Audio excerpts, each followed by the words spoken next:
नमस्कार दोस्तों, मैं राकेश श्रीवास्तव। एक बार फिर से बाबा राम रहीम को पैरोल मिल गई है।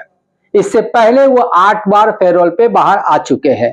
ये 9वां बार है जब उन्हें पैरोल पे 21 दिनों के लिए छोड़ा गया है। सवाल ये उठ रहा है कि देश में एक ऐसे अपराधी को जिस पर बलात्कार के मामले दर्ज है, जिसे पर हत्या के मामले दर्ज है और इन मामलों में उन्हें उम्र कैद की सजा सुनाई गई है, उस आदमी को पिछले 4 साल में कम से कम 9 बार बाहर पैरोल पे छोड़ा गया है। जबकि दूसरी तरफ अगर हम देखें तो आसाराम बापू और दूसरे कई बाबा जेल के अंदर सजा काट रहे हैं और वो लगातार कोर्ट से अपील कर रहे हैं कि उन्हें पैरोल पे छोड़ा जाए या उनके मामले में सुनवाई हो, उनमें मामले में उन्हें राहत दी जाए, लेकिन ऐसा नहीं हो रहा है। लेकिन एकमात्र बाबा है जो बाबा राम रहीम है, उनको 9वीं बार पैरोल पे छोड़ा गया है। इससे पहले अगर बात करें तो सबसे पहले 24 अक्टूबर 2000 को उन्हें पैरोल पे छोड़ा गया था अपनी मां से मिलने के लिए 1 दिन के लिए। उसके बाद 2021 में उन्हें 12 घंटे के लिए छोड़ा गया था। उसके बाद अगर बात करें तो 2022 में करीब 3 बार ऐसा मौका आया जब उन्हें पैरोल पे छोड़ा गया। पहली बार 21 दिन के लिए, उसके बाद 30 दिन के लिए, उसके बाद 40 दिन के लिए। अगर आप बात करें 2023 की तो उस बार भी करीब 3 बार उन्हें पैरोल पे छोड़ा गया था परिवार के से मिलने के लिए, दूसरे कार्यक्रम में शामिल होने के लिए। इसी दौरान एक मौके पे उन्होंने अपना म्यूजिक वीडियो भी जारी किया। वाह, मजेदार बात है कि देश का एक ऐसा अपराधी जिसे जेल की सजा हुई है, उम्र कैद की सजा हुई है, वो बाहर निकलता है और म्यूजिक वीडियो जारी करता है, अपने परिवार के लोगों से मिलता है। अब फिर से उन्हें 21 दिनों की पैरोल मिली है। अब इस पैरोल में वो क्या क्या कांड करेंगे, क्या क्या कारनामे करेंगे, वो तो बाद में सामने आएगा। लेकिन सबसे बड़ा बात है कि सबसे बड़ी वजह यह है कि देश में जो व्यवस्था है, जो देश की जो कानून की व्यवस्था है, उसमें क्या 2 लोगों के बीच में विभेद करने का अंतर है? अगर नहीं तो फिर एक अपराधी को बार बार कैसे पैरोल मिल जाता है और दूसरे लोगों को पैरोल के लिए तरसना पड़ जाता है?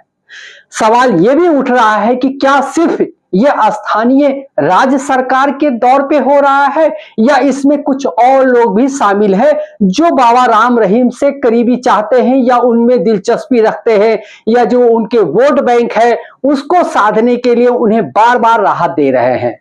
अगर आपको याद होगा तो ये वही बाबा राम रहीम हैं जिनके चरणों में भारतीय जनता पार्टी हो या दूसरे दलों के नेता चुनाव के समय मिलते रहे हैं, उनके चरण छूते रहे हैं। बाद में बाबा 2 नाबालिग लड़कियों से रेप और उसके बाद अपने पूर्व प्रबंधक रंजीत सिंह की हत्या के मामले में दोषी करार दिए गए और उसके बाद उन्हें उम्र कैद की सजा हो गई। बात अगस्त 2017 की है जब उन्हें सजा हुई थी। उसके बाद 2020 में 24 अक्टूबर को उन्हें पहली बार छोड़ा गया था पैरोल पे। उस समय से अभी तक वो 9 बार बाहर घूम चुके हैं, बाहर की हवा पानी ले चुके हैं, बाहर का आनंद उठा चुके हैं। सवाल ये उठता है कि उम्र कैद के एक आरोपी को इस तरह की छूट क्यों दी जा रही है? आखिर इसके पीछे कौन है? अगर कोई नहीं है तो फिर क्या कानून को या कानूनी व्यवस्था को इसका जवाब नहीं देना चाहिए? अगर नहीं दिया जाता है तो समाज में क्या मैसेज दिया जा रहा है? क्योंकि देश भर में करोड़ों लोग जेल की सजा काट रहे हैं, उनमें से लाखों लोग उम्र कैद की सजा काट रहे हैं।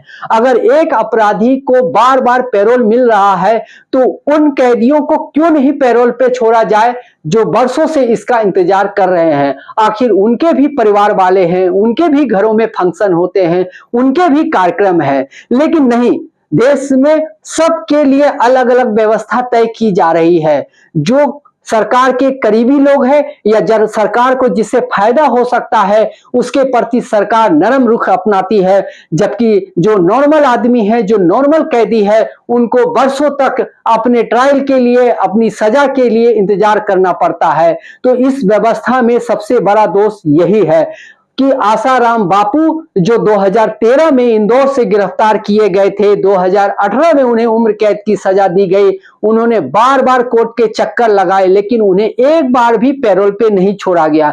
उनके बेटे को भी जेल की सजा हुई है, वो भी जेल में बंद है। और भी कई बड़े बड़े बाबा हैं जो जेल में बंद हैं लेकिन उन्हें पैरोल नहीं मिलती है। पैरोल किनको मिलती है? तो राम रहीम को मिलती है, ताकि वो बाहर आके वीडियो बना सके, बाहर आकर वो फिल्म बना सके, बाहर आकर वो परिवार के लोगों से मिल सके। तो ये देश की व्यवस्था है और इस व्यवस्था पे लोगों ने चुप्पी साध रखी है। खास बात तो यह है कि विपक्षी दलों ने भी इस मामले को मुद्दा नहीं बनाया। तो सवाल ये उठ रहा है कि इस मुद्दे नहीं बनाने के पीछे क्या उनकी भी अपनी राजनीतिक फायदे नुकसान की गणित भाग है? क्या दूसरी पार्टी जो कांग्रेस है या जो दूसरी पार्टी आम आदमी पार्टी है, उन्होंने इस पे सवाल क्यों नहीं खड़ा किया? क्योंकि आपको मालूम होगा कि भारतीय जनता पार्टी ही नहीं बल्कि दूसरे राजनीतिक दल भी बाबा राम रहीम से फायदा उठाते रहे हैं, उनके वोट बैंक के लिए उनके दरबार में जाते रहे हैं, उनके चरणों में लेटते रहे हैं। तो ऐसे लोग सवाल कैसे करेंगे? लेकिन सवाल तो जिंदा रहेगा कि एक आदमी जो उम्र कैद की सजा काट रहा है, उसे 9 बार पैरोल पे छोड़ दिया जाता है। ये तो वैसे ही बात हो गई कि सजा तो सिर्फ नाम की है, बाकी दुनिया उनके लिए खुली हुई है। आज के लिए बस इतना ही। अगर आप हमारे सब्सक्राइबर हैं तो हमें जरूर सब्सक्राइब करें, लाइक करें। आगे हम फिर से मुलाकात करेंगे, तब तक के लिए नमस्कार।